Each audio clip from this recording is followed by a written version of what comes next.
Hey everybody, today we're going to have another installment in my series about Knockout.JS. The hope with these videos is that if you find yourself in a situation where you need to quickly learn Knockout.JS, I'm hoping to have your back on that. So today what we're going to be talking about is actually one of my preferred ways to work with Knockout.js, and that is their component feature. Sometimes you'll be working on an app and you may code a piece of UI and you need that UI to appear in many different places throughout the app. So rather than recoding it every single time, we want to bundle it up into a nice reusable component, and that way we can just sprinkle it wherever we want, and if we change it once, it'll change everywhere. So today we're going to look at Knockout's opinion on how to do that. If you've used a more modern component-based framework before, like React or Vue, this is going to feel right at home to you. Before we get started here, just a quick reminder that I upload both JavaScript and game dev tutorial videos to this YouTube channel, so if you're into that kind of thing, please subscribe. Okay, so here we are in CodePen, and this is the app that we're going to work on today. I have really just a basic list of strings. Here in Knockout, we have an observable array. It's going to iterate through our list of strings, items, and just print out each item in there. This array is starting empty right now, but if I just bring this part back in, see that when we have items in the list, we'll see them in the list over here. And specifically, we're going to work on this button. And what this button is going to do is kind of emulate fetching data, like a UI that needs to, when you press it, it's going to go out and download items from our API or whatever, really common use case in app development. And it's not just a button though, it's going to have a little bit of state to it, right? So we're going to ask this button, when we click it, we're going to go out and make a fetch call to go get us some data. That takes some time, right? So while that request is happening, we want this button to kind of dim out, to be in a loading state. Another common pattern happens all the time in app development. And so typically what we could do is just add all of that like button state code to our view model container here. That's this whole thing right here, right alongside with the actual list that we're going to have. Maybe we could have like, self.is button loading is true, or it starts false and then it's true and we dim it and all that. And that would work fine. But the second we want a different kind of button, just like this, in our app somewhere else, we would probably have to recode all of that logic and all of that button behavior. So today what we're going to do is make a Knockout component that we can use in many different places in our app without needing to recode it every time.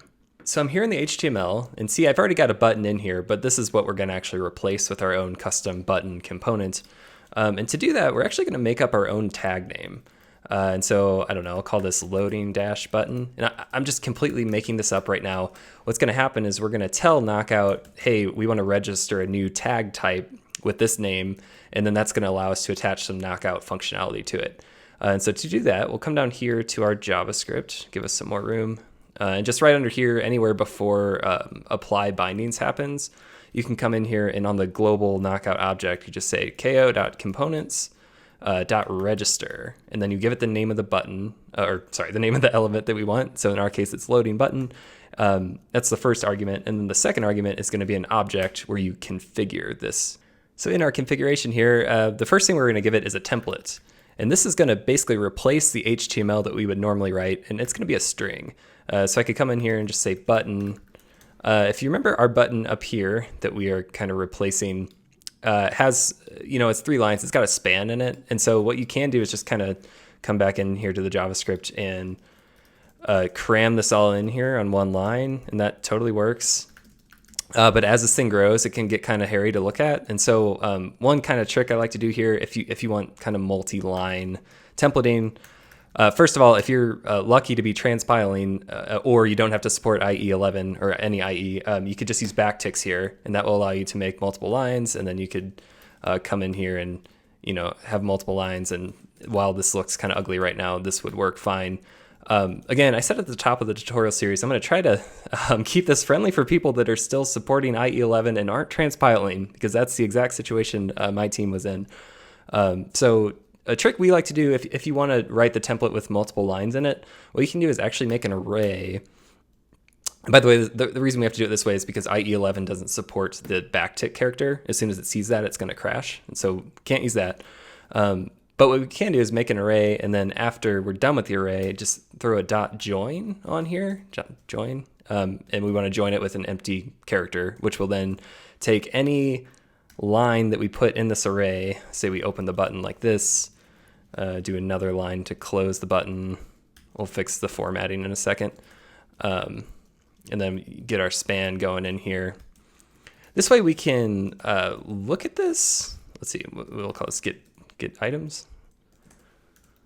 Just kind of at a glance, when you're coming back to look at this later, this kind of looks nice, like the HTML up here did, compared to just cramming it all in. Again, it just depends how big this component gets. Typically, for these to be really effective, you want to keep them as small as possible anyway, but just wanted to show you this is a trick we do for consistency. I'll make those the same, and then we'll get our class name on here. So class equals loading button, and that will give us our styling. And whoops, don't forget your commas. Now we can see a second button's appearing in our app up here, because remember, if we go up to the HTML, and let's even do this. Let's inspect the page. And if I inspect this second element, see that our HTML has this new type in it, loading button. It's right under our old button. And Knockout's going to come in and inject the template that we wrote right in here. So it looks the same right now, but this second button actually came from our JavaScript right here. And so now I'm going to go in and get rid of that first button because we don't need it anymore. Okay, so the next thing we're going to add to our configuration object is going to be our view model function. So a view model, just like this. This is essentially going to be the exact same thing that we do in kind of our normal Knockout work. So if I scroll back up to the top here, all the previous videos, we created a function that acts, is our view model. And then when we start the app, we say new instance of a view model, and then we kick it off with that. That's where we do all of our observables and all that. You can do all that same stuff right within a Knockout component itself. And so you have your function defined here, view model, and in that it's going to take a thing called params. We'll just pause on that for a second. We'll get there in a minute. But in here, I do the same pattern. It's like self is this, so we always have a clean reference to this top scope here. And then let's just say right now our component currently hard codes the text get items. That's typically a no-no, if you're doing with multiple languages or you want this text to come from somewhere else, like a CMS or something. And so what we can do is say, turn that into an observable itself. So we'll say self dot button text equals ko dot observable. This is all the same stuff we've done before. And what we're going to do is for this initial state of the observable, we want to pass it in to our component from the top. And so to do that, you come back to your HTML here. I'll give us some room. And we're going to say params equals this. And in here, we can just start doing like a comma separated list of all kinds of data that we want to pass into this component. This is really similar to like props in React or something like that. And so we'll say button text, and we'll just say get all items. I don't know. I just want to show something different than what we're already using. And so that will now be available to us in this parameter right here. And so I should be able to say params dot button text. Can't type today. Button text, and that is going to line up exactly with what we put in the HTML here. And then right now we're not actually using it, but in our span tag here in our template, we come in and add our old friend data bind. This is the same, kind of HTML-y Knockout stuff we did before. It's just happening in this component now. And so we'll say data bind text is going to be button text. And so this is going to refer to the observable within the component. And now you see our app has reflected that instead of using that hard-coded text, even though it's still right here, I can get rid of it. Instead of using that, it's going to pipe in the value that we pass in as a param. And so you see that happening here.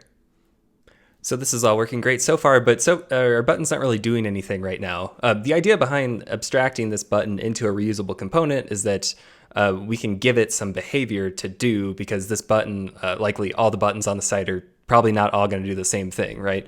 We want to configure each button with its own behavior. What happens when I click this particular button? And so far we've only been passing text in as params, but you can also pass functions. And so to do that, what we're going to do is actually define a function on the parent. And that parent, let's see, and that function is going to be the thing that we want. Typically the behavior of the button is probably going to be relevant to the actual context that it's being used in, right? So we're using this button to fetch a list of items. So it might make sense that like that fetch happens right here in our items list. And so we'll say, self.fetch items, and that's going to be a function. And so we'll just add some logging here. So fetch items, we'll have to pop open the console to see it, but that's okay. And then right now, let's go ahead and actually pass that into our component, so that the idea is that even our button doesn't know anything about this parent function yet, but we're going to pass it a reference to that, and then when we click the button, it's going to fire this. That way, it kind of decouples, like if we use this button in a different area of our site or whatever, we can just pass in a different thing that should happen when you click it. So let's go to our button tag here, and then right after button text, I'm going to have a comma, and I'm going to say action. And action is going to be a reference to the function on our parent view model that we want to fire. So we'll say fetch items is what I called it, fetch items. And so what should happen now is that the button is receiving a param called action, which is a reference to a parent, a function on our parent, like I've already said. And so come down here and we'll use it. So in our params, for some more room, we'll say, how about self.onClick, and this is going to be a function. And what we want to do is params.action, whatever was passed in as the action, we're just going to fire it like this as a function. Now to actually wire up this self.onClick part, we need to come up to our template and give Knockout that instruction, another data bind, that when we click this button, we want to fire our own onClick. So this onClick is going to refer to the components function. That function is going to fire whatever was passed into the component. So there's a lot of stuff going on here, but it can be very flexible. Now just to test this out, if I kind of open my inspector, what should happen is when we click the button, we should see this fire, which lives on the parent, and I click it, and I do see that. So that's good. Okay, closing out of this. So let's fill out our actual fetch now. So our button is firing this, but it's not doing anything. It's just logging out. And so like I said at the top, what I want to do here is kind of mock an API call that would happen. So to do that, I'll just fire up a set timeout here. Set timeout, if you don't know, will basically do this function after this delay. So after 400 milliseconds, this inner callback kind of function will happen, which is a nice emulation for an AJAX request that will take some time to do. And that's where our button will eventually go into its loading state. So after this short delay, just to mock the network timing, kind of like to make variables like this that mock out kind of stuff that looks like what we'd see from an API. And so that might look like a list of items with, I don't know, I found some items. Nice. So there's our data, but we need to actually use the data. And so a good way to do that, or a way I like to do it, is to, as an argument in this function here, we want to give it a callback. Because the idea is we can't put any code right here, because this code, of course, will execute before this inner code actually does in the timeout. And so we want to kind of give ourselves a hatch. So when this asynchronous code is done, we're going to, whatever comes out of it, we're going to give that to the callback and then fire the callback. So in here, I'll say callback, and we'll just do our mock response shortcut here. .items. And of course, in a real project, you wouldn't have to do any of this. You'd probably be hitting an API and just being able to use the response from the API in the callback. Now let's actually implement this callback in our button, because right now we're just blindly firing the action, and when our action completes and does this callback, we're not actually giving it a callback, so it'll actually crash right there. So what we want to do is give it a callback function here, and this function we'll just take data, because remember, this is a generic button. It doesn't know that we're dealing with items. We just happen to be using it in that context right now. So we wouldn't want to call this items or anything like that, because that might not always be the case. And then let's go ahead and set up our loading state.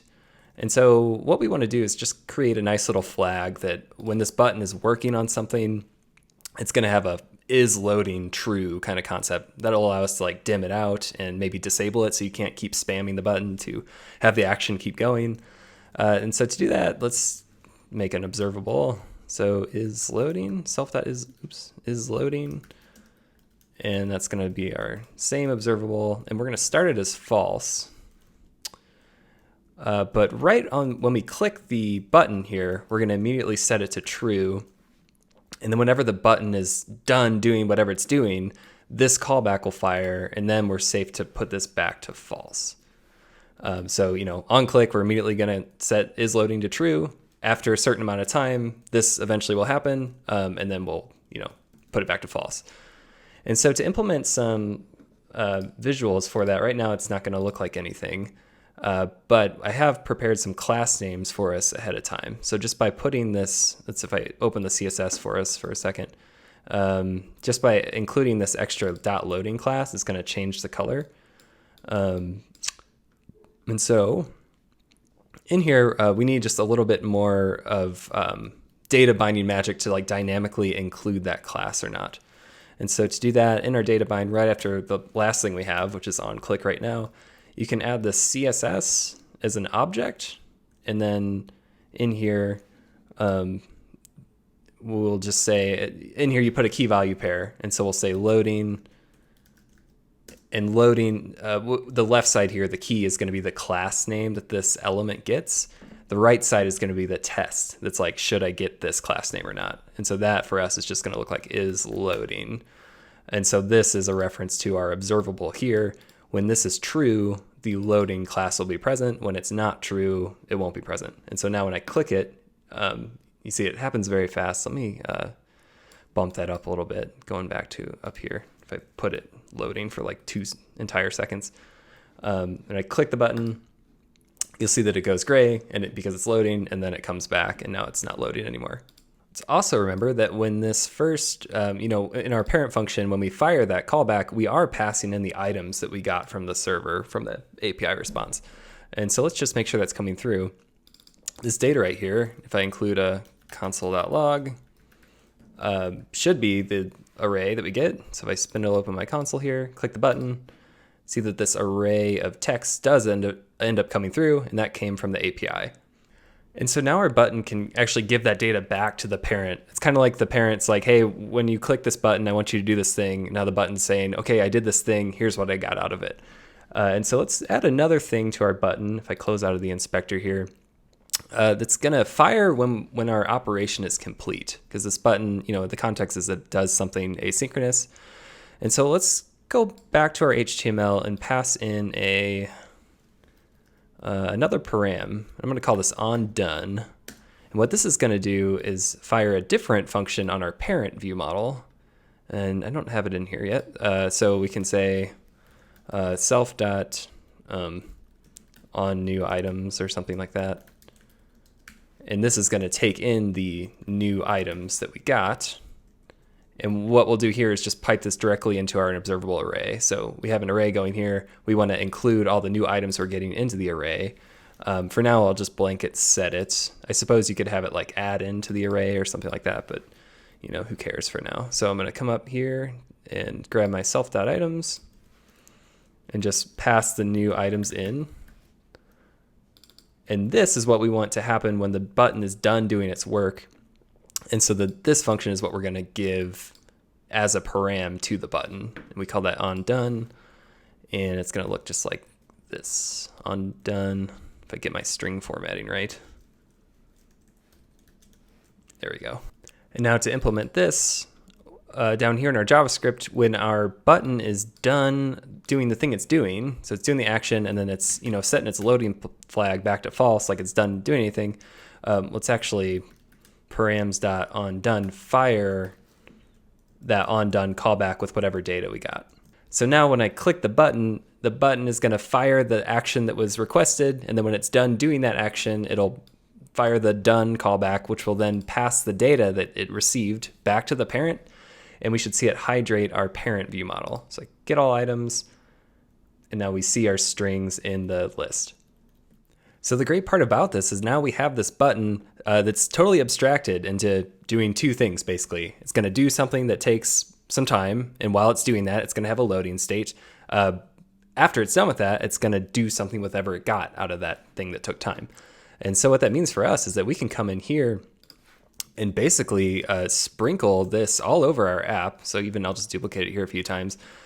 This is all, of course, doing the same thing right now. And you see we get 4 different buttons. But if you imagine this in context of different places in your app, you can change out the behavior of what the button does on click. So give it a different asynchronous action to do, and then when it's done with that action, what should it do with whatever came out of that? That way you never have to re-implement like the loading part again. If you're working with designers and you want, consistency across your app, you only have to style it the one time. And then finally, if you update it once, it'll update in all the instances across your entire app. So I found it to be definitely a nice way of working. Okay, so that's all for this video about components and Knockout.JS. Really appreciate you watching to the end. Thanks so much. If you learned something or you enjoyed this, please, I really appreciate it when you hit the like button. And again, feel free to subscribe for more videos just like this. We also have a Discord of people making indie games and JavaScript apps and all kinds of stuff. So if you're interested in hanging out with us there, the link is in the description below. And finally, if you have any requests or anything like that about more Knockout related videos, please let me know in the comments. That's how I know what kind of videos to make. So thanks a ton, and I'll catch you next time. Later.